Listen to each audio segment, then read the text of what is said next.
Yeah, it's true. I don't know the last time I saw an update for it. But yeah, I wonder it'd be interesting to see if the developer's like working on anything else now too. Yeah, I remember the last few times I played like in like 1 hour blocks, and I just like fished as efficiently as possible, and uh, I got to like $100,000. Like I think I bought most items and made it to like 100K, and I think there's Yeah. a couple of fish. Like then it was just annoying that there was a couple of fish that I was missing, and it was unclear. Like I think I didn't really find many items around the world. Yeah, it seems to be the type of game that has like a lot of like hidden little Easter eggs. So that like I kind of like when games do that when it's like you can't 100% the game without finding Hmm. like putting in like a bit of effort to figure out a puzzle or something at least. Yeah. Yeah, there's But a yeah, couple of sometimes the fish puzzles. that like some fish you have to like catch in the rain, and you can use a specific rod to like increase the chance. And Uh, it feels like a bit like it's unclear how much time. Like, yeah, there's a couple games where like there'll be one little thing where it's a very low chance, and you have to like look up on a wiki like the how to increase the chance, and then even then it's like unclear. So usually mm, I fall off with that kind of stuff because it just feels like it's like gambling almost, like investing like arbitrary amounts of time to get this weird check. yeah. Did you play Baby Steps at all? No, not yet. Yeah, I thought it was pretty cool. I also Yeah, did it like was one of the ones yeah. that I wanted to try. Yeah. Yeah, it's pretty interesting overall story, and it lets you skip like some of the most difficult parts by giving you like in-world choices, which I think is it's a good idea. And even like regardless of what you do, it like makes you really reflect on the choices you're making and everything. And I found Mm, it was like a very impressively designed game to just like really make use of all the elements that were in the game. yeah.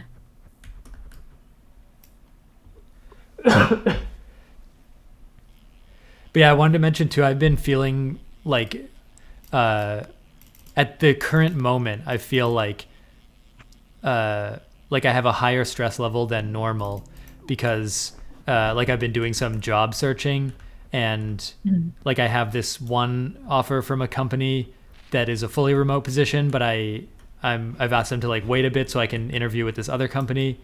And but either way, I'll be like moving, back to Washington, like the other state. Uh, mm, and so like sort of sort of being in limbo with that, and like training for the interviews and then doing the interview and finding out which offer I'm going to take, and being uncertain about where I'll live, and then trying to coordinate like the timelines of, because you have to like get yeah. a new visa when you switch the jobs.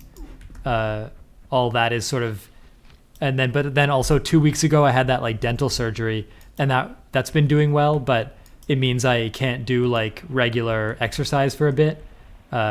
For at least the last like 2 weeks, I could do more exercise than I do, but it just always, Yeah. I'm like careful with that stuff.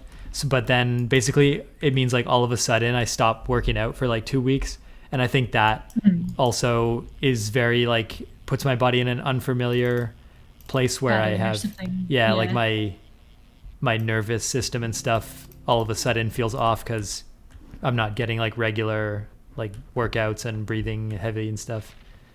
Yeah. So I've noticed like a bit, almost like just a heightened like floor of anxiety where I'll Mm, feel like a little bit nervous and stuff. And so I've been thinking about that because at the current moment it's very hard to completely relax with like the jobs pending and stuff and the timelines and things.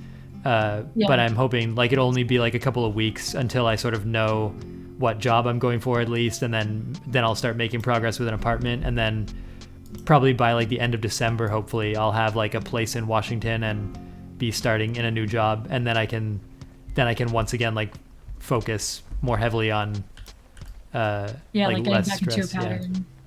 Yeah. Yeah. But it is Yeah, I interesting. It's guess like if I allowed there's myself a to lot of like live, unknowns. yeah. Yeah.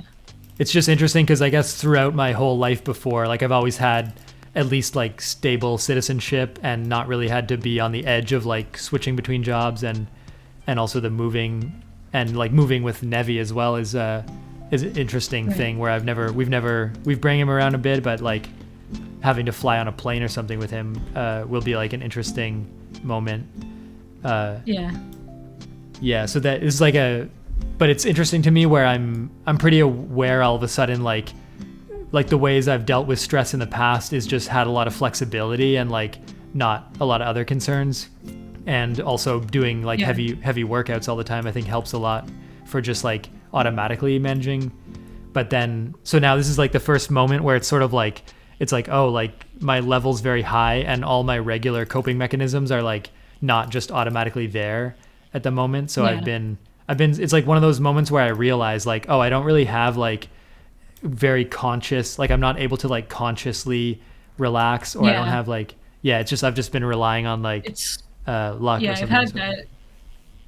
Yeah, I've had that a little bit before where like it's like an anxiety feeling where like you're looking for a solution, but like there's no immediate mm, solution. Yeah. It's like the solution is like in the process of being figured out. So yeah. it's like yeah, it's like an anxiety about like the unknowns and like yeah, yeah, that sort of thing. It's yeah, that's interesting that Mm, you bring up like your inability to like do regular exercise like affecting that because yeah, like they say exercise is like a really good way to manage stress. yeah. So it's yeah. Yeah, I know, because the only other time where I suddenly took like 2 weeks off from sort of physical activity was when I went to this like Wolfram summer school, and there was a lot of like sitting around in lectures at that. And then actually I noticed like one day I was just like sitting there, and then my heart like was racing a little bit like more than like all of a sudden out of nowhere, and I felt like a little bit faint. And that I feel like that was like a biological thing almost, like my heart was not used to all of a sudden having like no, rhythmic activity like for many weeks. uh, Yeah. and so then I noticed sort of that like biologically at least my heart maybe relies a bit on like regular exercise. uh, Yeah.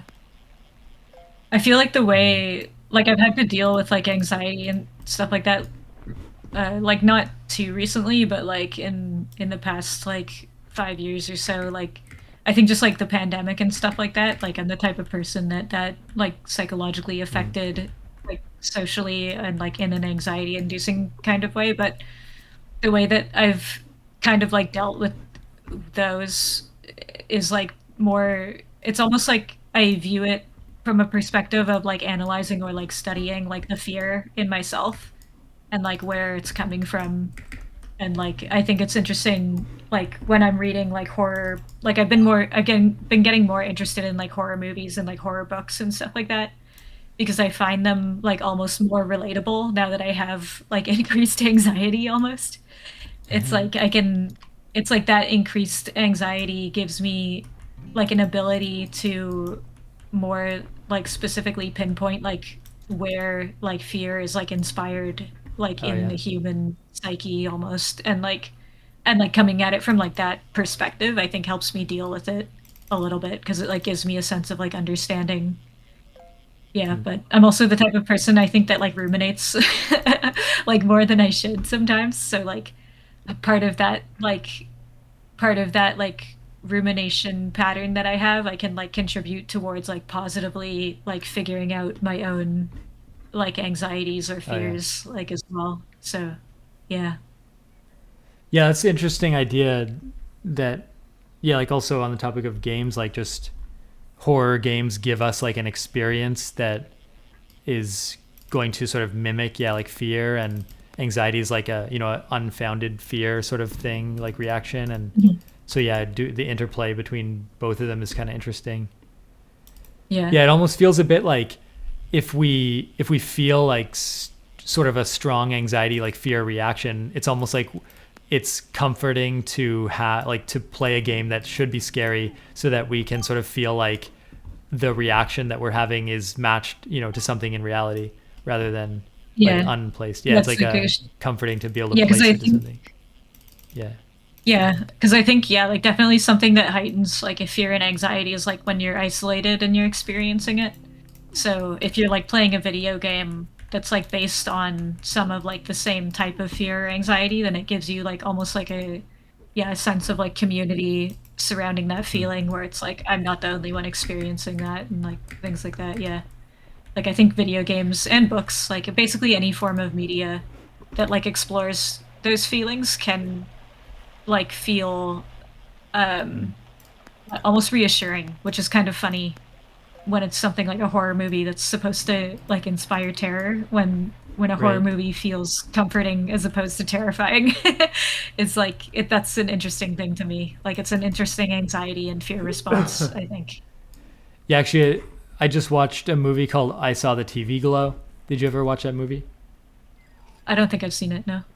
Yeah, it's called I Saw the TV Glow, and it seems like a fairly unique movie. There's a lot of like sort of slow paced scenes with characters saying only a few words or like using body language or a few words or like facial expression to like communicate a lot. Because as far as I understand from what I've like read and it's apparent from like the movie itself once I know this that it's apparently like about like the trans experience because it follows but I guess it's about more than that as well. It's kind of about like these like one grade 7 student, one grade 9 student who kind of get really into this TV show that's on like in the 90s and they're like they sort of become obsessed with it in different ways and one of them believes that like they are in the TV show and then they sort of use the TV show to highlight like one of the kids like the grade 7 is not allowed to stay up late enough to watch it, so at one point they do like a sleepover where they like pretend they go to a friend's house or something So like the and TV show is like a like a haunted TV show or something like that. yeah it's like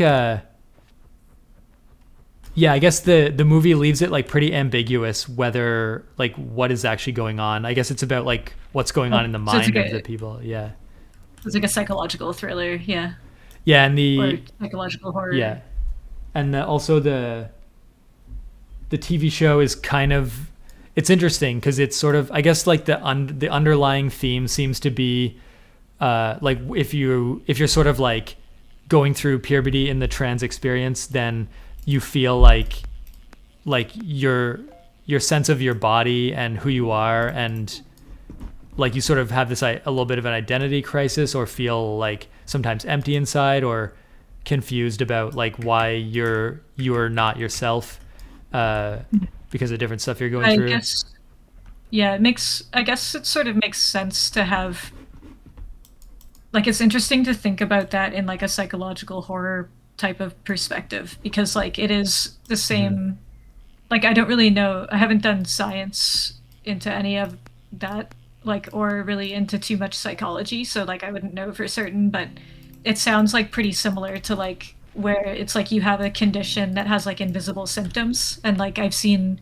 like previously I think a lot of like psychological horror has like been based on that type of Mm. psychology, like sort of like schizophrenia and things like that, like where like the person who's experiencing it is like it's very very real to them, but like to the people Mm-hmm. around them it's like it's an invisible thing, and like that's the unknown that spawns a lot of that fear, I think, is like the invisibility of it.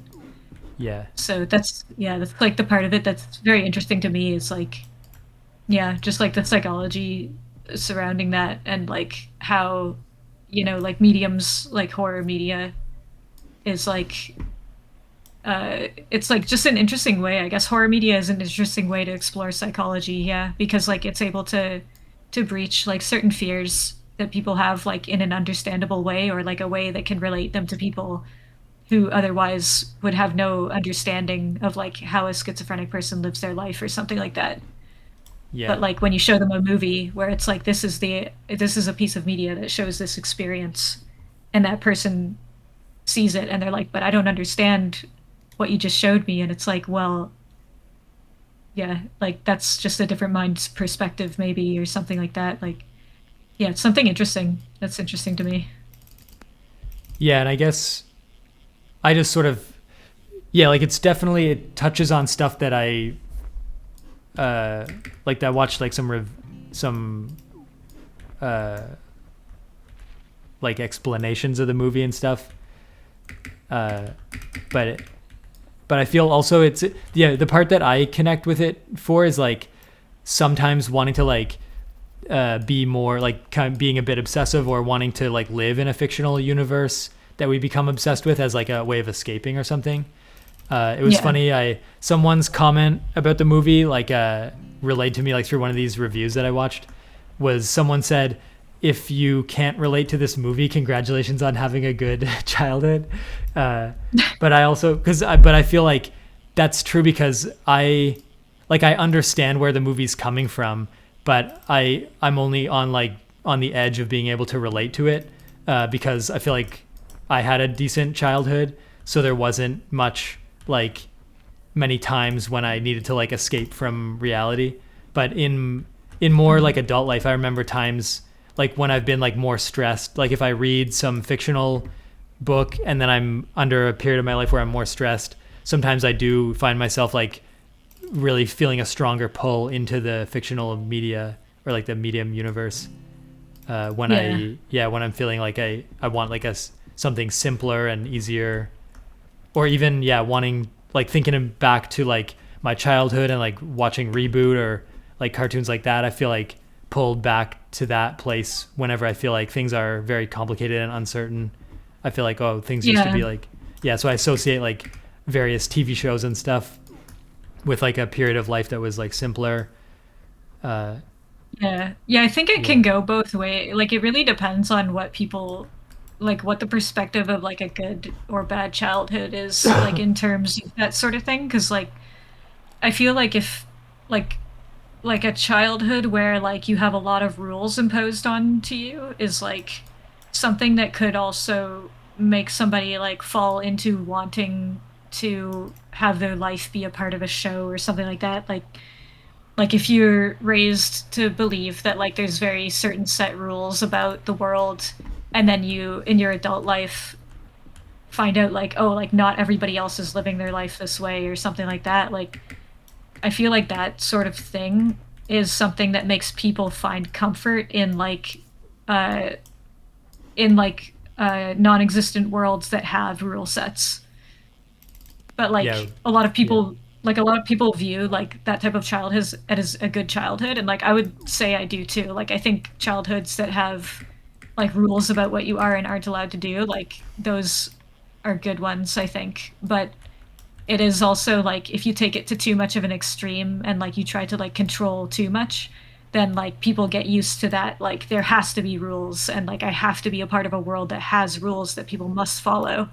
And like when you're in that mindset, like it's very easy to be like I want my life to be in this book, I want my life to be in this show, because like consequences happen to these characters based on those rules but they don't happen in real life, like that type of thing. Like but then there's also yeah, like if you're a childhood that doesn't have a lot of rules at all, then like you also want to seek out the comfort of those things too. So yeah, I think Yeah. like Maybe just wanting to be like there's linked into some kind of system and have a purpose or way of yeah, feedback. yeah, yeah, like it's interesting to me to think about how like yeah, like psychologically, yeah, like people interpret media or like feel closer or more distant to media based on yeah, like based on how they were taught to follow rules when they were younger, maybe, or something like that.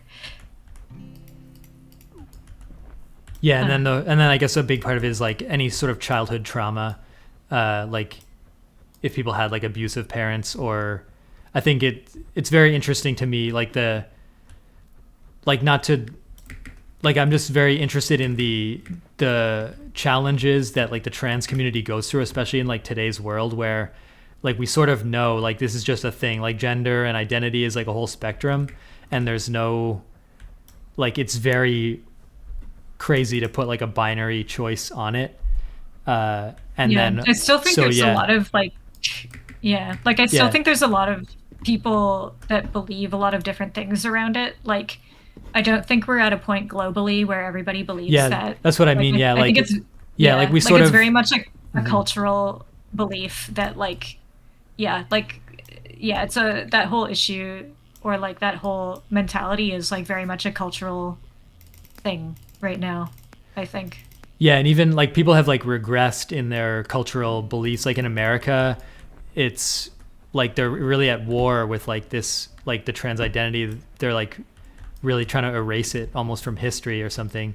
And but it's a very interesting issue because I just feel like we made as close as we could to like a scientific discovery that basically, like if you lay out the data, it seems quite easy to see that there's no reason why there should be this like arbitrary, like if we know like biology and brains and hormones and everything, it's quite like arbitrary. But then Mhm. humans have this really fixed like narrative that we've layered on top of it, and so it just feels very like counter, like unnatural.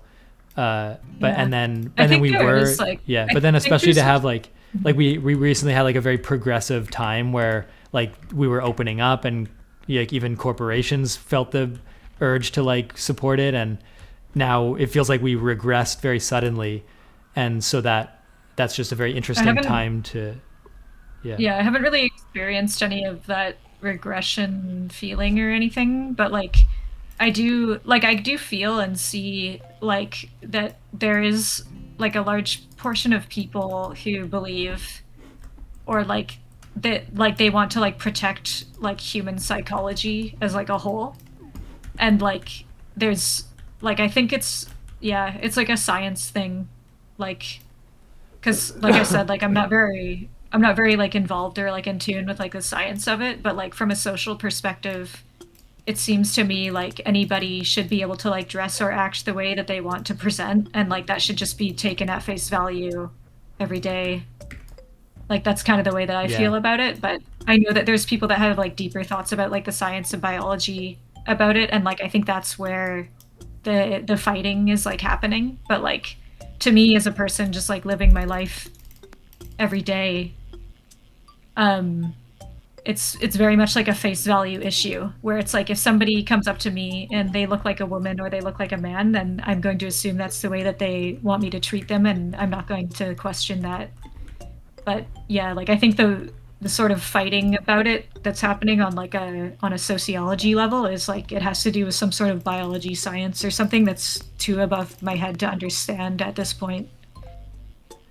Yeah, Yeah, it I don't feels know. it is a very like cuz it's really kind of a foundation that society, as we grew up like would sort of have us taking for granted that there's this binary genders like in place, like down to like the washroom markings and stuff, but then to discover that like humans are much more complicated and people have such different experiences, it's like a super fascinating thing. But then you sort of real like see this kind of censorship where people are like discovering like sort of new things about themselves and their identities, and then other people are trying to like suppress it and silence it, and that just makes it more interesting to as like a thing to investigate and learn about. It sort of feels like uh Yeah, anytime there's it's like a yeah. cultural shift, yeah, anytime there's like a cultural shift in how people believe like they can be, and there's like some sort of pushback against it, like that's always pretty interesting to me too, because Yeah. it is like, hey,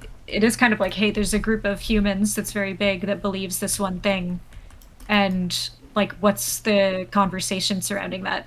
You know? Like it's just interesting to me to see like what is the conversation, like what are the issues, like why do people believe things the way they believe them. Yeah, like culture is Yeah. something that really interests me, and like that is one of those issues. I think like anything that has to do with like biology is like affects all humans, so it's kind of like a multicultural issue. It becomes, yeah, and it's obviously like different cultures think different ways about Mhm. those things. So yeah, it's like it's a multifaceted.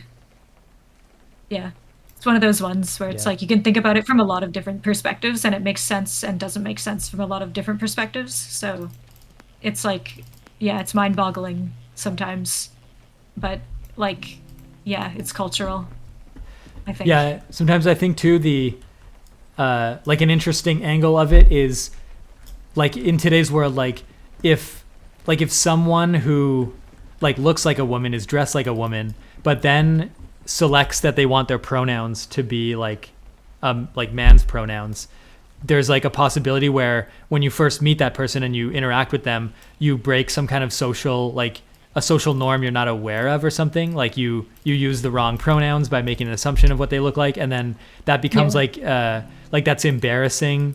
Like for us, that's embarrassing, and we feel awkward, and we feel like we may feel like we've been punished somehow by making an assumption that we were trained to make by society. But then, Yeah. but it is true that we should be able to like make mistakes and then regain our footing by like just apologizing, and obviously no one would hold us to it if we don't know.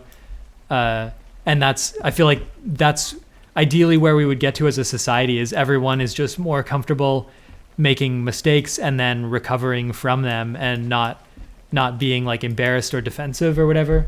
Because maybe a lot of people are defensive because like they're afraid, they've been punished a lot in life, and they're very defensive, and they refuse to like admit a mistake. They'd rather, Yeah. like, it's almost like people would rather, To me, yeah, it's like they want some kind of like a very simple social system that they can never go wrong in, so that they can never make a mistake and they will always be like respected or whatever. But it's very yeah. abnormal and heavy to like like load that on everyone, when people should just be more comfortable like Yeah. They having to should just be listen. themselves. Yeah, like sort Yeah. of they have to And learn and people should listen. accept Yeah. people at face value, I think, like Yeah.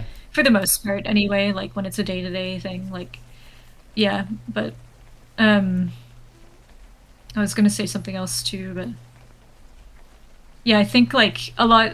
Yeah, I was gonna say like I think a lot of the anger and stuff like that comes almost from a place of like sensationalism too. Like the issue, like I hate to say it, but like the issue of trans people being an issue is like something that has been like sensationalized by the media. I think like it is the Yeah. kind of the fact that it's like all of these people's individual lives and like individual decisions that they're making, but like they've been grouped together as if they're some sort of like faction that can be sensationalized against. And I think it really does come down to like each individual person and their own experiences, and like you can't really group people together that way and say like this group of people is doing the wrong thing, because it comes down to each and every individual and which community they're in. Yeah. Yeah. Yeah, it does seem like society always wants to like simplify and group people together, but any sort of grouping like is going to make assumptions about like the identity of anyone in that group, which is not going to be fair. Yeah.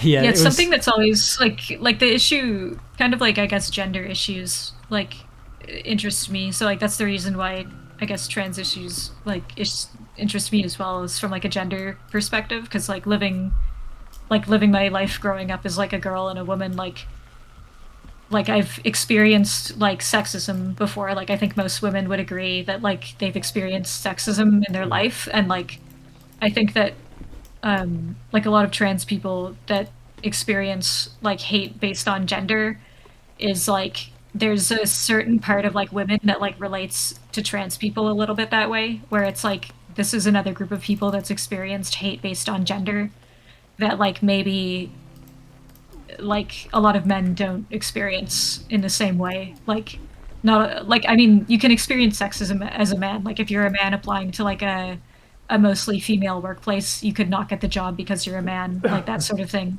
yeah. But like I've experienced like issues like that before, that like they like that makes gender issues feel like personally relatable to me. So like it interests me from that perspective too. Yeah. Yeah, there's so many angles that are very difficult for, like, I feel humans have to grow a lot and really do a lot of self-reflection to meet some of the challenges that are thrown on us by like a shifting social order in some way, by like new people sort of voicing how they want to be treated. Yeah, because I could see Yeah. how like women that are born as conventionally women will experience like treatment in society and feel like they're connected to other women through their shared like traits that they have that they didn't get to decide. And then to feel like that like a man could sort of transition and then become part of that group selectively sort of, it feels, yeah, like at first it feels like, oh, like a man is not allowed to claim that they should get the benefits of like being a woman if they are a woman by choice or something. Uh but yeah, it's just like obviously we can sort of think through that by saying that like, well, it's Mhm. not their choice, like they were unfortunately born looking like a man, and they from day, as soon as they discovered they feel like a woman, Yeah. then it's not, Yeah, that's as much not, yeah. And that's what I liked about this, that's something. yeah, this movie that I watched, was Yeah. that, yeah, it was sort of, it showed like, it showed sort of like the effects, like it sort of portrayed these negative health effects on the person's body when they were refusing to like acknowledge almost like who they really were or something. And that was that was an interesting way to portray it, like in the film, where it seemed like, oh yeah, this is something that is eating them from like the inside a little bit, and it's not, Yeah. they need to sort of discover and work through this like identity thing, not they can't just like make a decision logically and move forward. It's something that's more core to their being or something. And it was interesting to Yeah. see Like, that. Yeah.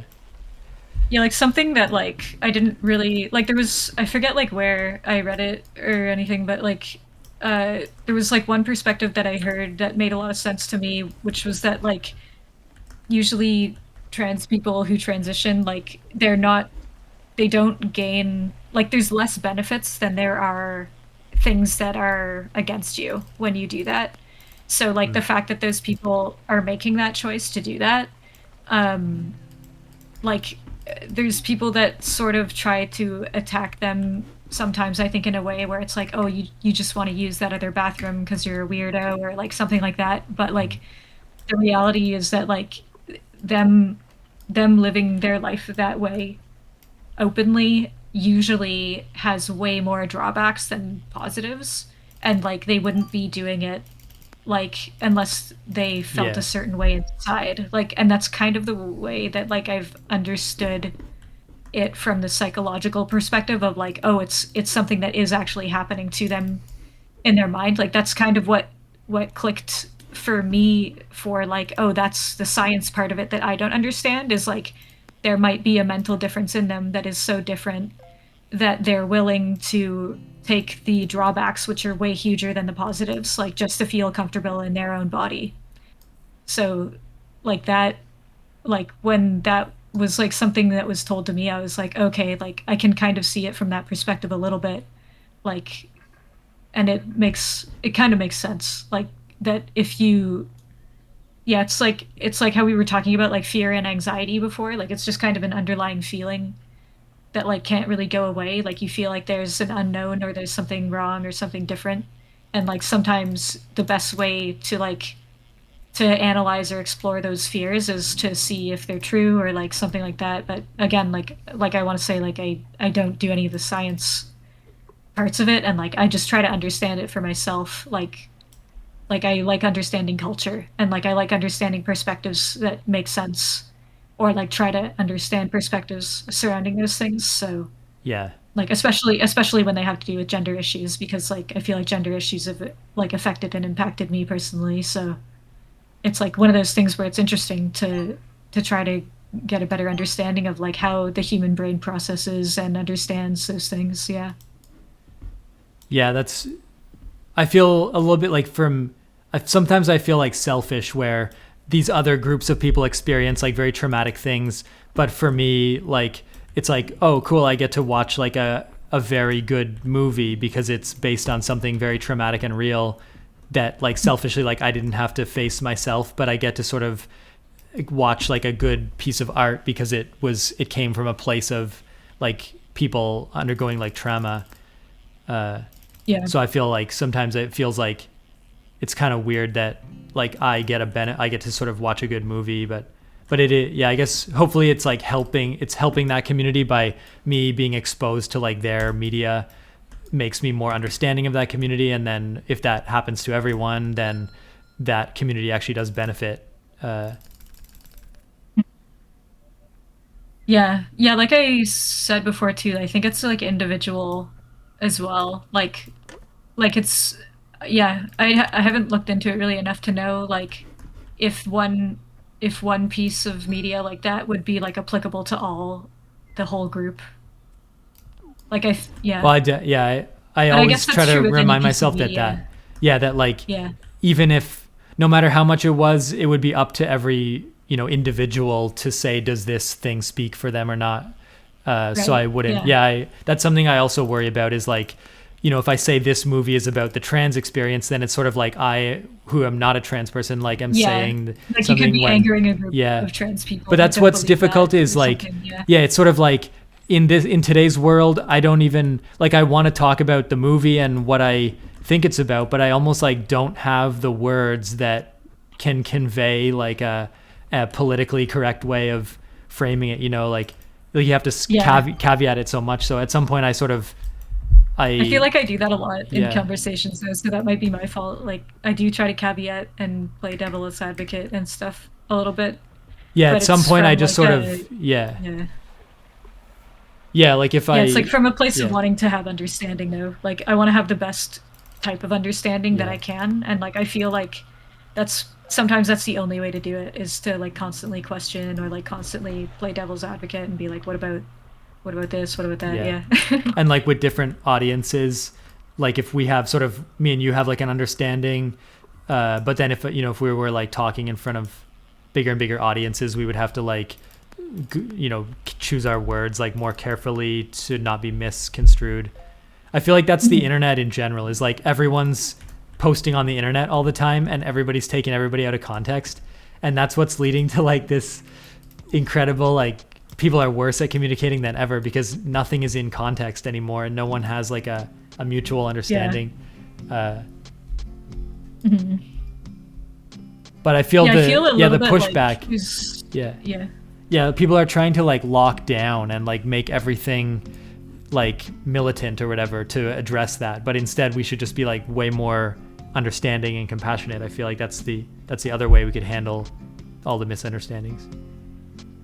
Yeah. Yeah, like I feel like the way that I was brought up was always like from to be like from a place of yeah, compassion and understanding, like and that's always the best way to like achieve like the best possible like compromise or solution in a lot of cases is to understand like the different perspectives and then like what is happiness in that shared perspective and like what is the highest possible achievement of happiness for a solution like from all possible perspectives.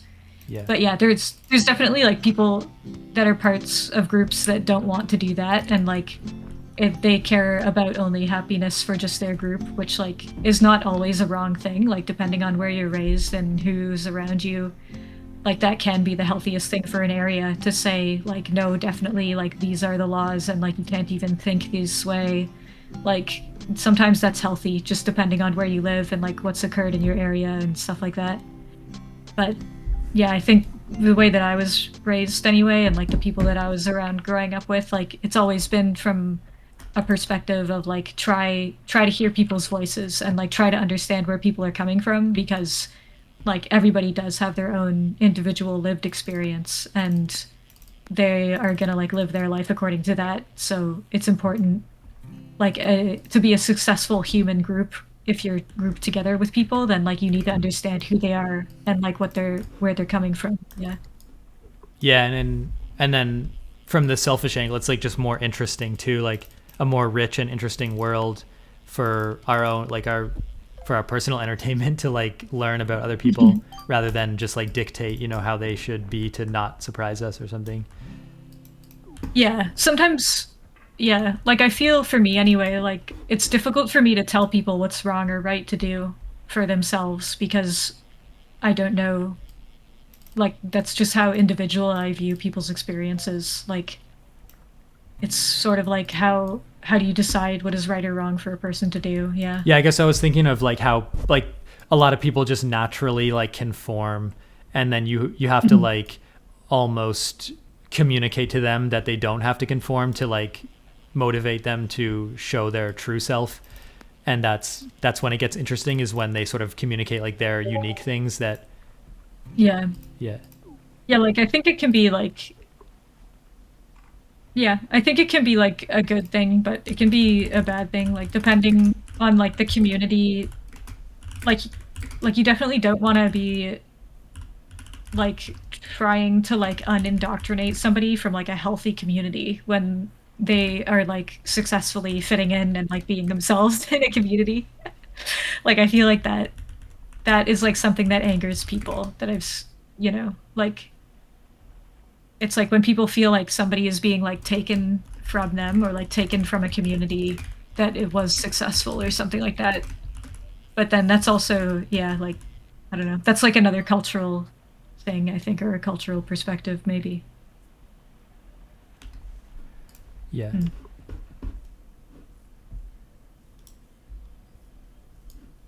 Yeah, like when famous people switch like which political party they like publicly agree with, like I see that happening a lot. Like the fandom will be like, "Oh, but like this person used to vote for this person." And like I think that's why a lot of celebrities don't talk about like who they vote for and stuff like that too, because they know that like the fandom starts to feel a certain type of like political ownership over their thoughts or something. And then Right. like when they change their political faction, the whole fandom feels like who did it? Like who was the person that talked to our star and changed their mind? Like who stole them from us? Like, that type of thing happens. So, Yeah. and that's like an interesting culture thing to watch happen too, because it's like what is going on there? Like this person who is themselves made their own decision, but they were a part of a group that doesn't want them to think that way, and now that group believes that they have ownership over this person and they're getting mad.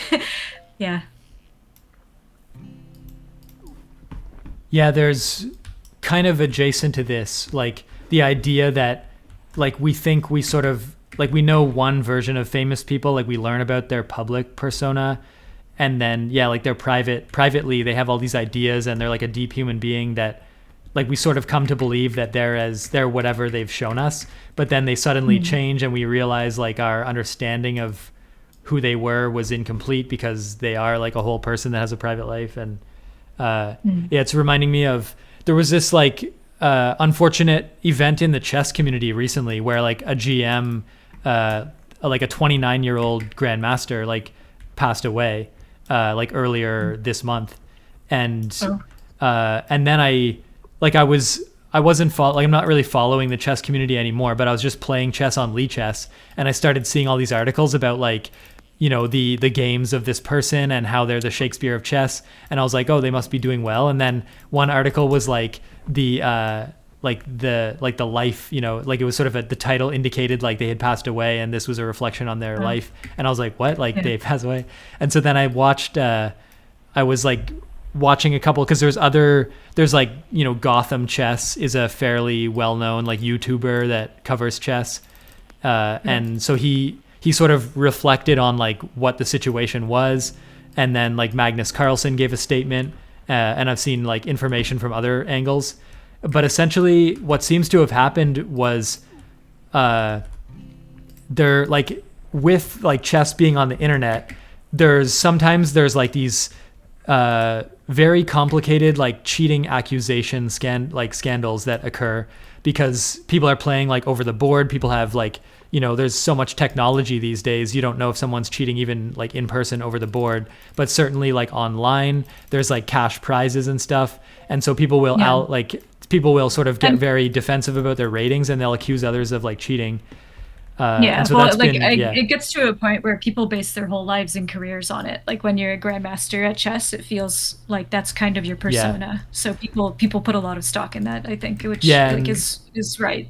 yeah, and like you're playing like this individual was certainly like, I think they had somewhat retired from professional chess, even though they had attained a very high level, and they were still like they were playing games online and they were doing a lot of chess commentary. But then I never noticed this because I wasn't following, but people have recounted that over the past year, this person sort of withdrew from like public chess commentary and commentating on events, and sort of had become like they were still streaming chess, but they were commenting a lot on stream that like one example was they said, whenever I start playing well, I can't end the stream or else people accuse me of playing well off Cheating. stream. Yeah, like people would make all these things about like, oh, well, you played at this level on stream and then you played at this level off stream, so therefore like this and this, and but it all came down to this Right. one Like there's one individual that's an older, like a much older grandmaster called like Kramik. I think that's how you pronounce it, like Kramik.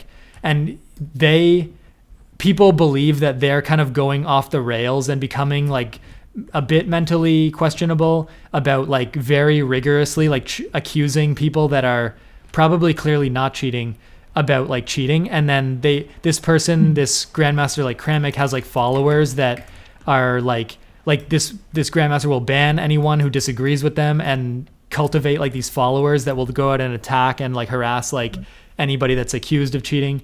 So, okay, so he kind of has like his own chess community surrounding him, it sounds like. Yeah, and then all the like I guess sort the of same way. I think most of them do. Like most grandmasters probably have their own friends and community that's quite large, like yeah. their own I pool guess of the people the or something. divide sometimes the divide can get interesting though because you have like the younger grandmasters and like there's sort of like the young grandmasters that can say their opinion that are not like owned by a corporation, and then there's like Oh, there's like chess.com will often right. take like a Like very people, impartial. yeah, Yeah, like like there's older sort of people are yeah. probably like more affiliated with companies at that Yeah. point that they need to like watch their brand or their image And based on so those affiliations. Yeah. yeah, so what I saw was like the younger grandmasters that are speaking freely, who were like the friend of this guy and like, professionally associated with him. Like some are not like close friends, they just know he was a good guy.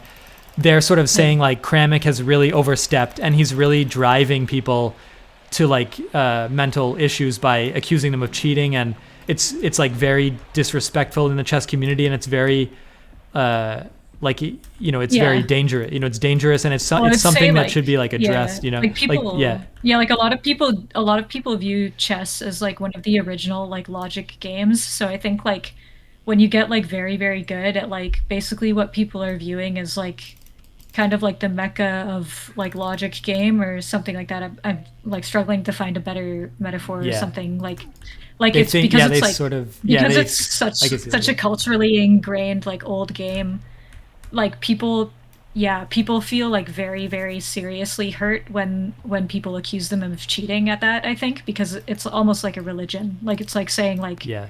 like if you're cheating in the face of chess, then you're cheating in the face of logic, is like I feel like what people would associate that with maybe, and that's Yeah, and I why they think take it so sometimes seriously. yeah, especially like the older, like people who have played chess their whole life, like the older grandmasters, they can fall into a trap of like if they logically deduce, like they feel their mind is very heavily based on logic, and so if they feel that they've logically deduced that someone is cheating, then they feel it must be true because they've done it as like a like the only thing they know how to do is like do a chess calculation, and so then they're like, well, I've calculated that this person is cheating, and my calculation skills are amazing at chess at least. So then they feel like they can't unshake the notion that they've found the truth or something, even though Mhm. like statistics and human behavior is much more messy, and people can have ups and downs and good days and bad days and stuff. Yeah.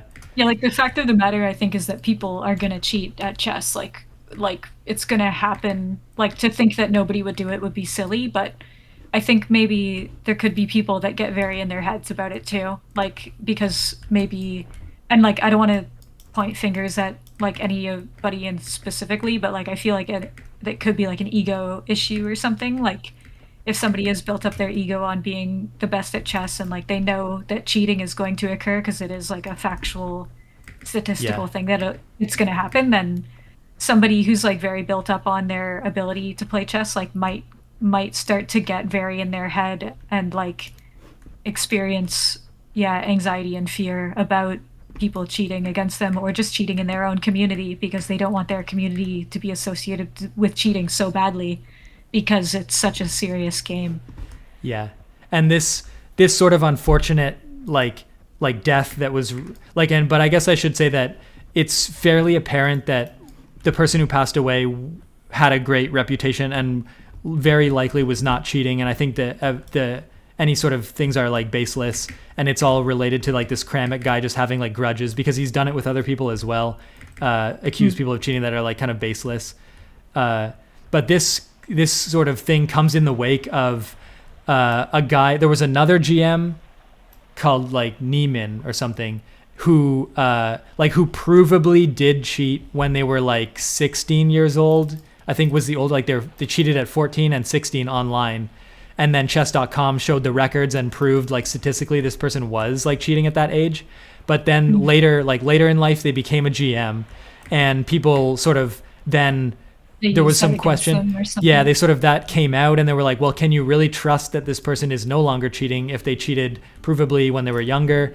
And the person said, well, they said that I'm not cheating anymore, but it was very hard because there was a moment where this person like beat Magnus Carlsen over the board, and then Magnus was very salty about that because he said, he's like, well, this person has cheated in the past, and I believe they're cheating now based on Right. some assumptions. And it's Yeah. I never followed up, so it's unclear if they had cheated in adult life.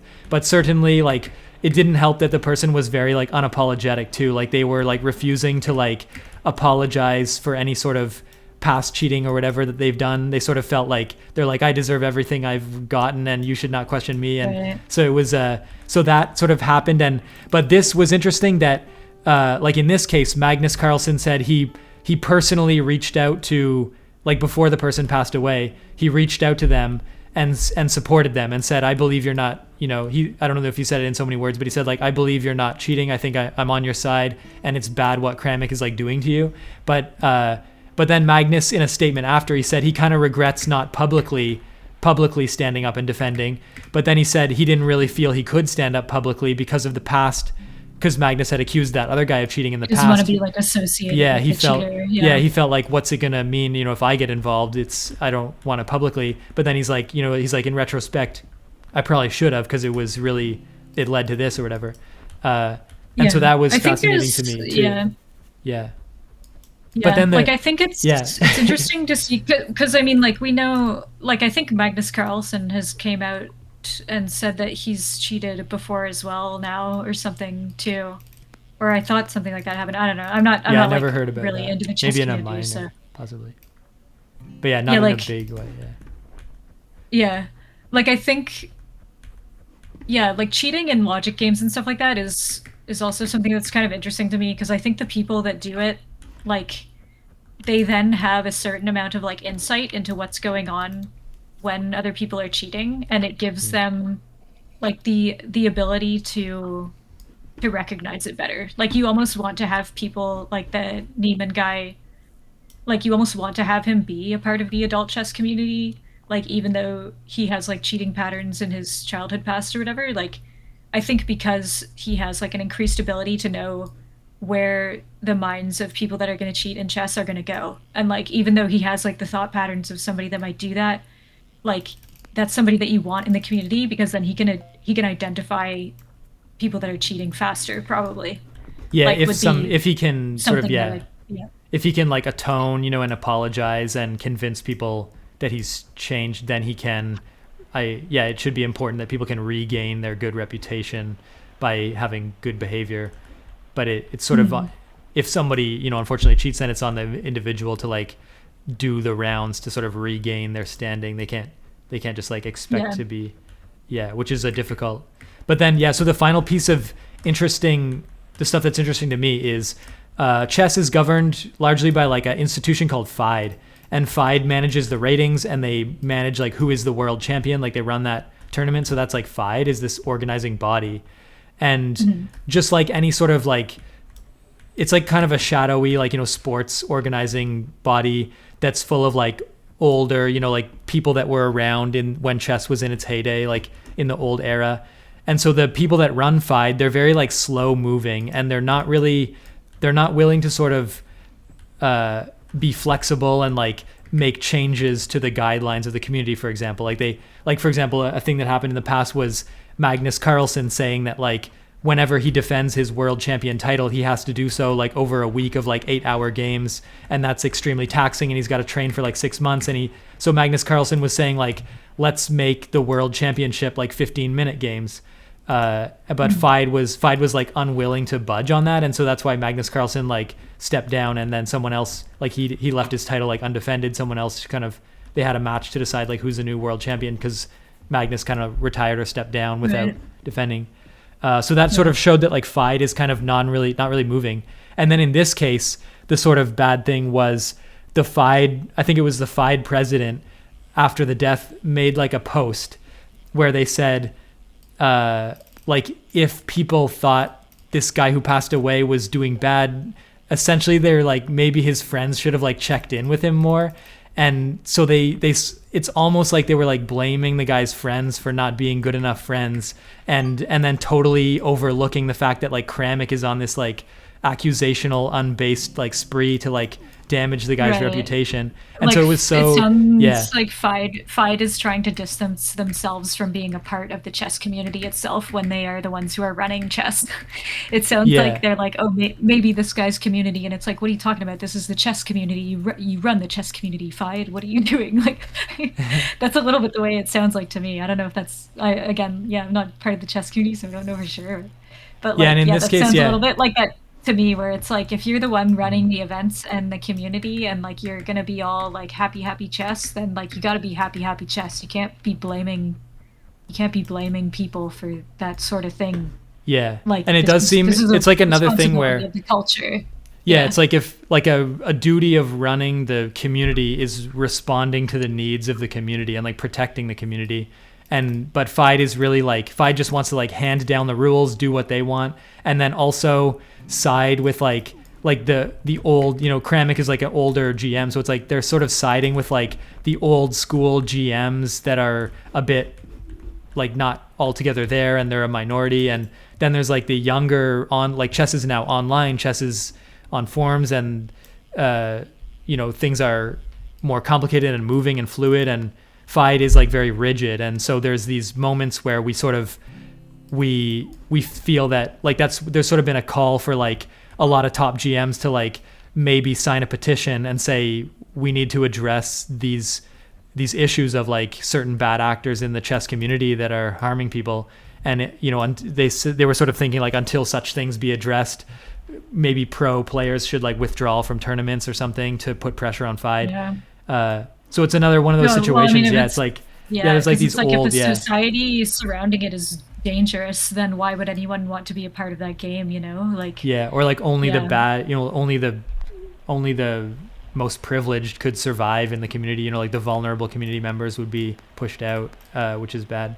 yeah. Uh, Well, I mean, that's kind of the way a lot of older stuff like that works, like fine art and stuff like that is pretty much the way that works too. yeah, a little bit of like, Like, yeah, gatekeeping there's and conservatism and stuff. Yeah, yeah, but I think that's normal. Like, I think that's regular human behavior. Like, it is unfortunate for the people that are on like the receiving end of the repression or like the oppression when that happens, but it's kind of to be expected. Like, it's kind of to be expected that like the people that are like the athletes of this game that are like going to become the older, like the old man, like kind of prophet of chess, like people are just going to believe what they say, and like the community is still going to surround them and support them because of what they did for the game, like in their heyday and stuff like that. yeah, Like, I think that sort of thing is like normal human behavior, like to still want to protect somebody, like even after they're not in their prime anymore, like just because of like the things that they did that were good for the community, yeah. I guess we like see when that they as were well with like CEOs and stuff.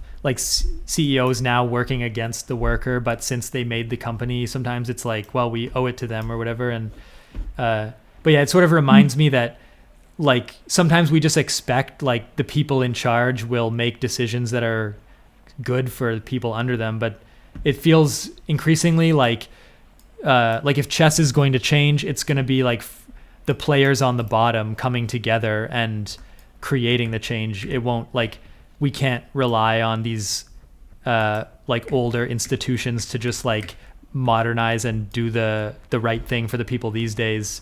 It feels like increasingly it's like everyone's collective responsibility to stand up for what's right and organize, if we do want to see change. Otherwise, you know, tensions will rise and things will kind of be brushed under yeah. the rug or something. Yeah. Yeah, I think there's like it has to do with opportunity and stuff too. I think like there's a lot of like I feel like becoming a chess grandmaster is something like if you're somebody that's you're born into a lot of money, then like you're naturally going to want to seek out to do things that will like garner respect for you, but like it wouldn't be like in the same way that somebody from like a poorer culture like would do that, because somebody from a poorer culture is going to have to seek out money at the same time. But if you're like a chess grandmaster, like if you're from like a very wealthy family and you want to do something that's going to be respected in your community, that is kind of like a fine art, like high money community, then like becoming a chess grandmaster like is one of those things that like you can do just based off like your genetics and logic, like, and your money prowess. Like it's kind of like a community like that. Like it makes, whenever I see chess being played at high levels, like I kind of see that like if you're not from a lot of money and you're like a chess GM, then you're kind of considered like a prodigy in some sort of way. Like I think that is still the culture that surrounds chess, and like it's not really going to change. Like I don't think the people that are controlling chess's culture like have enough money to be able to control the culture successfully to stop enough young people from trying to make a cultural change to chess the game or like chess the culture. Like, but I feel like there's always going to be a push from like from younger or like yeah, people that are like from a different culture. Like yeah, Yeah. I don't know.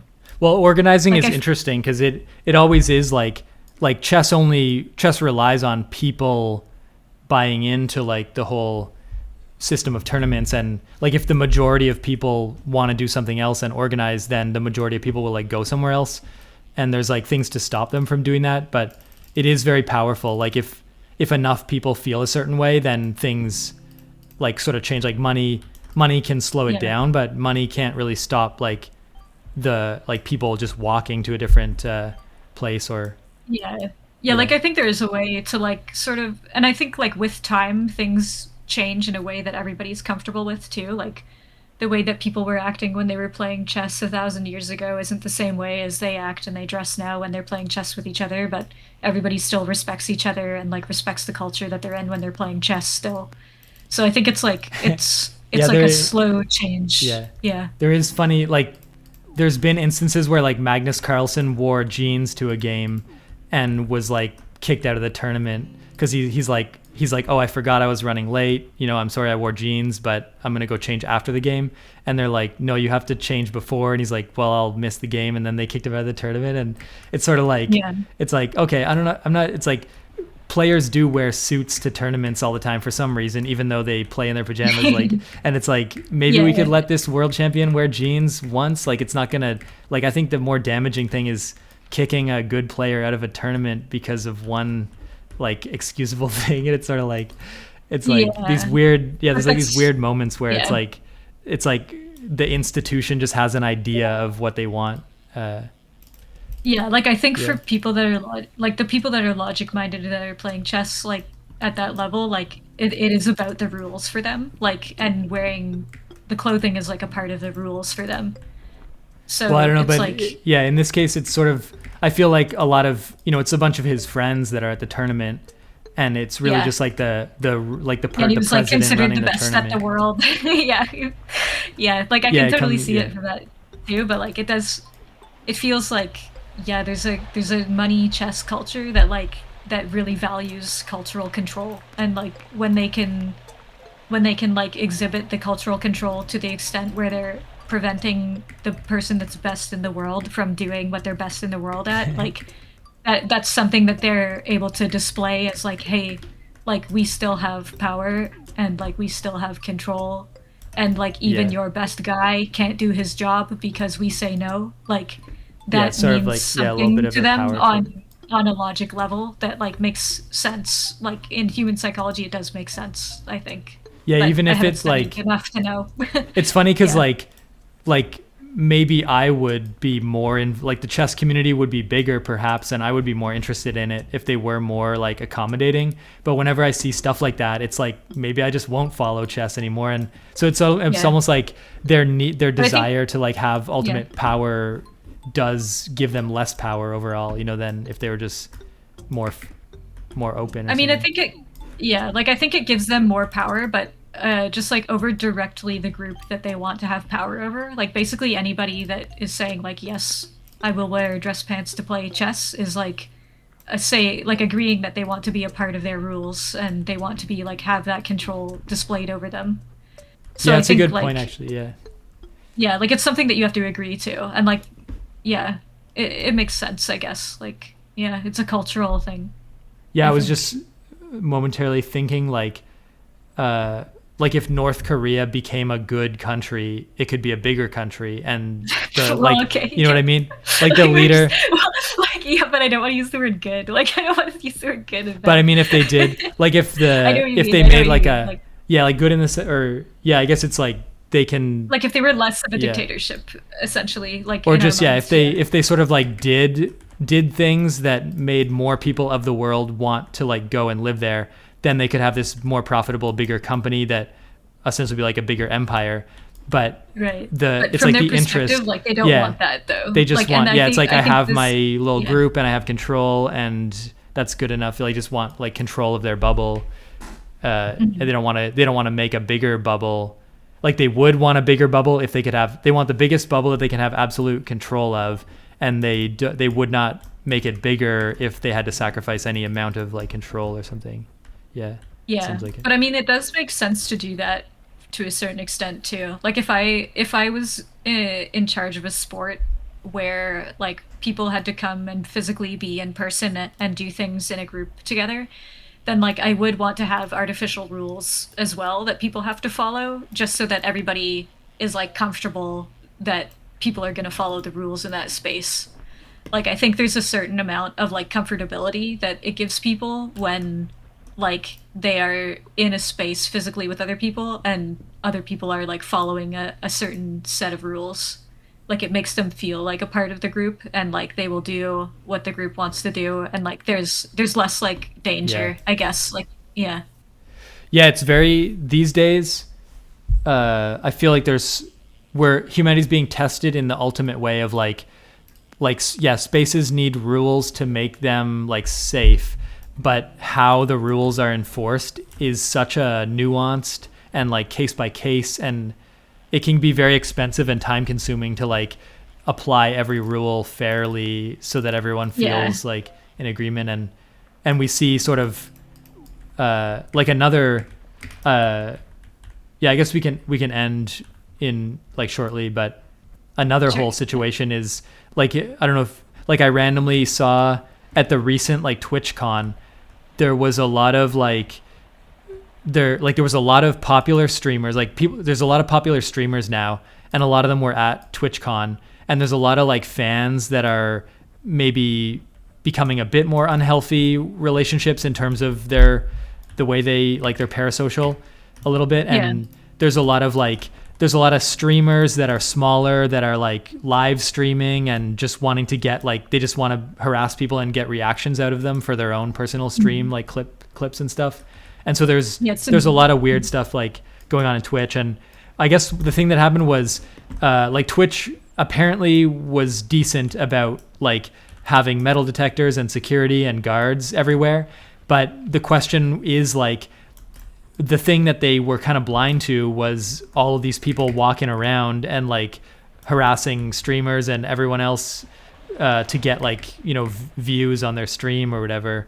Uh, mhm. and but then also there was a bigger incident where someone like got like within physical, like there was a meet and greet, and there was a certain streamer that was like doing a meet and greet, Yeah, and somebody was able to like yeah, walk right up to them and touch them without being a part of the line or anything like that. Yeah. yeah. And so I watched like that person's account of it, and then later on they I watched actually more, they gave a bit more of their past history in terms of like in a kind of abusive a relationship they were in the past.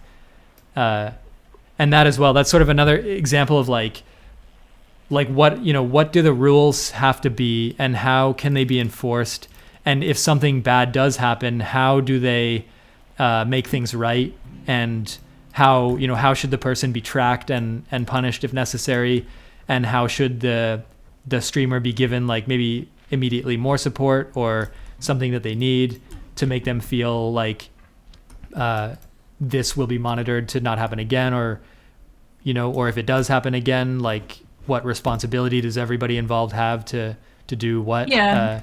And Yeah, it's like I very, think yeah, it's there's like a hard, it's like, yeah. yeah, it's very I like think case there's by a case, very very large specific. like yeah, Yeah, it feels like there's a gray area, yeah, there where like the amount of like responsibility that streamers need to accept themselves of like their own safety and like what they're doing, what they're putting out there, and like how the world is going to react to it. Like I think there's like some gray area where like the platforms that they're on don't want to accept responsibility for that.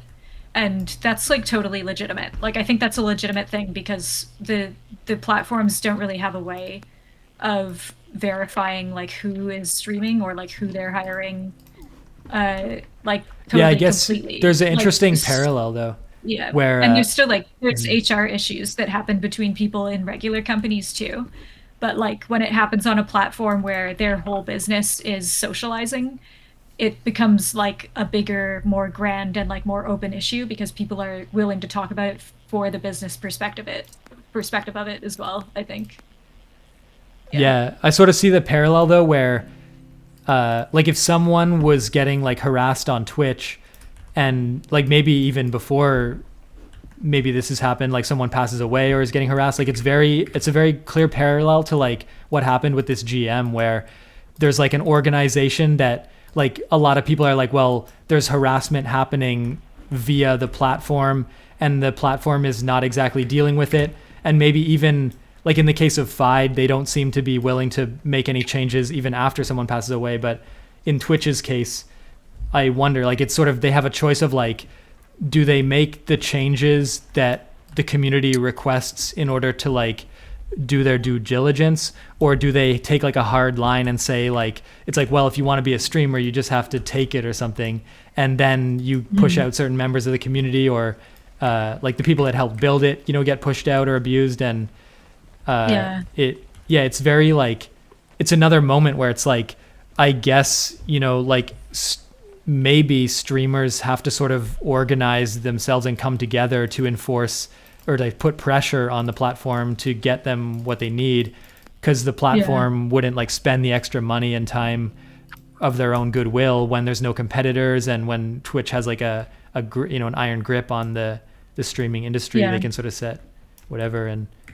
uh but it's like, it's like very clearly like individuals are being harmed and bad actors are going free, and sometimes they do better, you know, sometimes they do things right, Yeah. but sometimes they get it wrong, and then it Yeah, comes down people to I like, think yeah. are yeah, I think Mhm. especially in the West, like the issue is kind of like people being trapped in a social bubble or like a business bubble, whatever you want to call it. Like I think the people, yeah, like it's an interesting issue because especially the one that happened at Twitch because nobody was like it was like I would say it's like it was an assault, but like nobody it wasn't with the intent to do like physical harm. So that's like interesting to me because it seems like that type of behavior would only come from somebody that is like stuck inside a social bubble where they're led to believe that that is like appropriate behavior or something like that, or like appropriate for the people around them, or something the people around them Yeah, might have wanted. yeah, like maybe So like it's a whole nother that system that aspect of failed. the Yeah. culture, yeah, that aspect of Yeah. the culture is very interesting to me. And like, yeah, it's hard to say that it's something that's failing or like passing, like because it's like it is up to every individual to make sure that they're fitting into a culture and society. And sometimes like you're going to get groups of people that don't do that. Sometimes it's going to be like on purpose.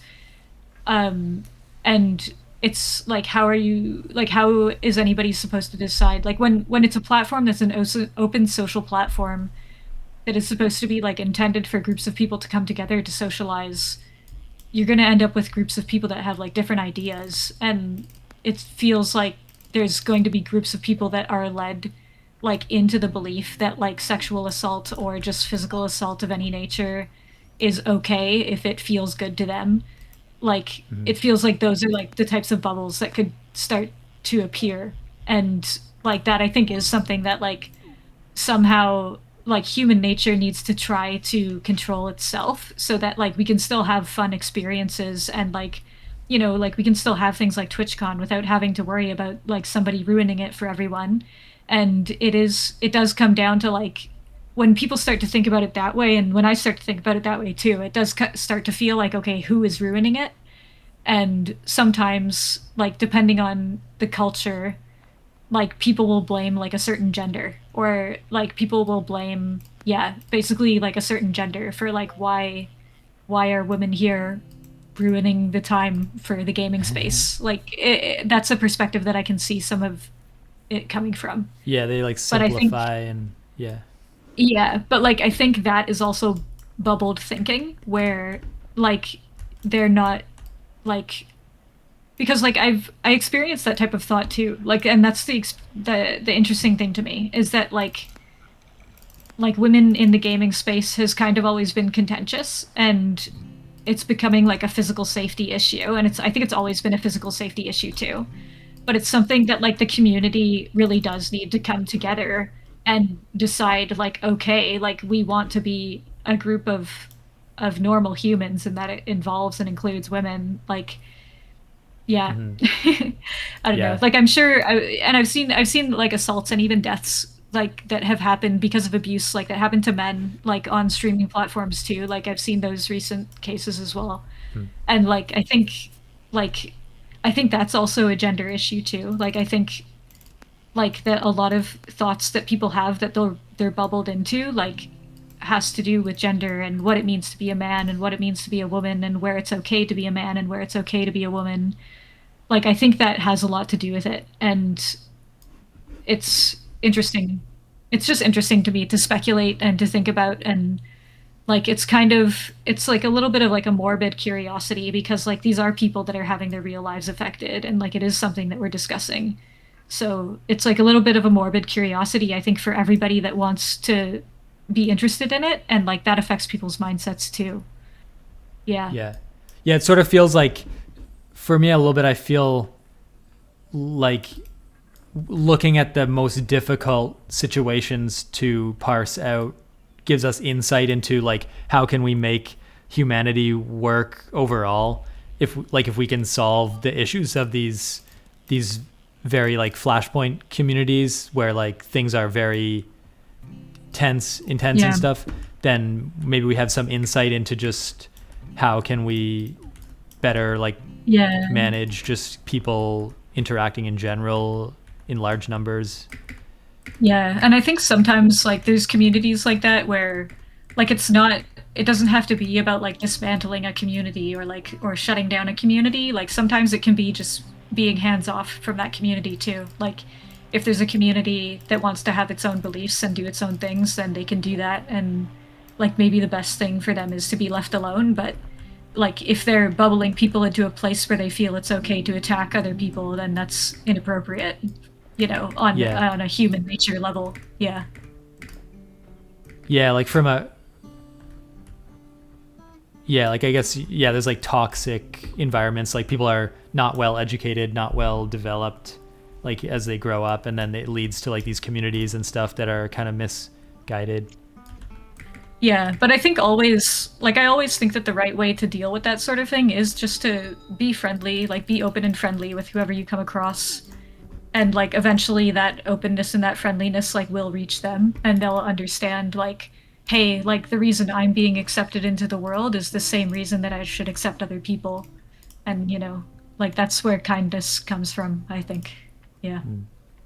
Yeah, and perhaps yeah, like I feel like that sometimes often that's like informally taught, like we learned it, but then some people go through life without being taught that in any formal or informal way, and Yeah, some then people I think yeah. are from cultures where they're just taught to conform and that's normal to them. Like if you grow up that way, then that can be a normal way to be. Yeah. Yeah. It's Yeah, just well different. uh I'll probably head out, I guess.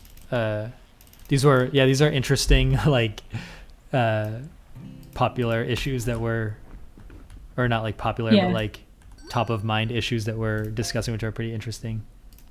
Yeah, I think they're pretty relevant. Sometimes like it does like it scares me a little bit to discuss them because I know they're like sensational issues and people issues that people like really put a lot of like stock and value and thought into. Like I know for certain like I think about that type of thing a lot. I try not Yeah. to like ruminate on it in like a negative way, but I think yeah, like it's one of those areas where like people really care and I think it's important that people really care. Like I think it's important that humans really care about other humans and sometimes we're misguided and sometimes we don't know what direction the misguidance is happening in, but that's all a part Hmm. of just figuring out like what being human is and who we are, and yeah, it's interesting. I like it. Yeah. I would also mention the Min-Max Game Jam is going on. Yeah, like because actually, when you were saying that just now, it brings me to mind of uh, yeah, I feel like me and you we ruminate on this stuff a lot and we think a lot about it, and so then I always try to like channel that into something that I make. And at the Mhm. moment, it's pretty fun to participate in like the Min-Max Jam, and so I'll be making a game sometime in November, submitting it by the end of November. And I don't know if you're interested in attempting game development or something I like that, or might, thinking yeah. about it. Yeah, it's a good opportunity to like check in. Like there's a Discord channel that people are in there making games, and people have like formed teams and stuff. I have a pretty solid, clear idea of what I want to do. I just need to take the time to like make it. But yeah, Yeah. it's pretty fun then to see like play through all the games, and even like on Discord, the community members like have a call after where everybody sort of looks at each other's games. Everyone who like made a game joins there. Uh, so it's a pretty fun like series of events. But yeah, it takes a bit of work to make a game in any sense at any point. But I guess you've made stuff Yeah. before, so like you could make. People are making a board games, some people, and uh, so it is like a somewhat low barrier. Like you can just make whatever, and it's pretty Yeah. interesting. Okay. Yeah, I might try something simple. Like I like making like simple like story narrative games, so it would be kind of cool to put together something like that. I put stuff like that together pretty quickly with Yeah, like really basic programming tools before, but yeah, I'd probably want to use like something like RPG Maker or Godot or something for if I was going to do yeah, something for a game jam. yeah. There's Yeah. a RPG Maker team and some Godot teams. And there's a Unity team, and yeah, and then that board game team. And it's fun actually Yeah. too because sometimes it like making a game out of nowhere. Like we obviously have our own ideas, but something that's fun is like browsing, like checking, like browsing the min-max videos and like watching a min-max video. And if you end up liking it, you can blend like your ideas with their video. Like that's kind of what I'm doing. Because they did this polar plunge video, and they joked that when you put your head under the water in the polar plunge, you experience like the true reality. So that's what I'm sort of gonna make a game.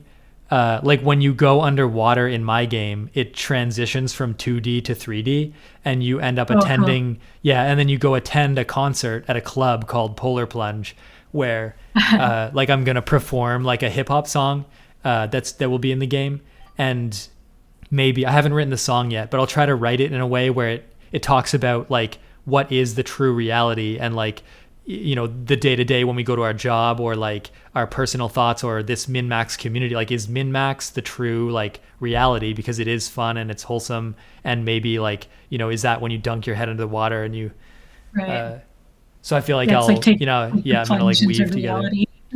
Yeah, Yeah. that's cool. So I'm pretty Okay. excited. Yeah, I'm excited about that. I just need to like do it, which is Yeah. funny. But it's fun to have like a motivation and a deadline and stuff. Yeah. Yeah, that's cool. Okay, But yeah, yeah. I think I'll be around next weekend too, so Yeah, I'll probably see you then. okay. Yeah. All right. I'll talk to you next time. Bye. Bye.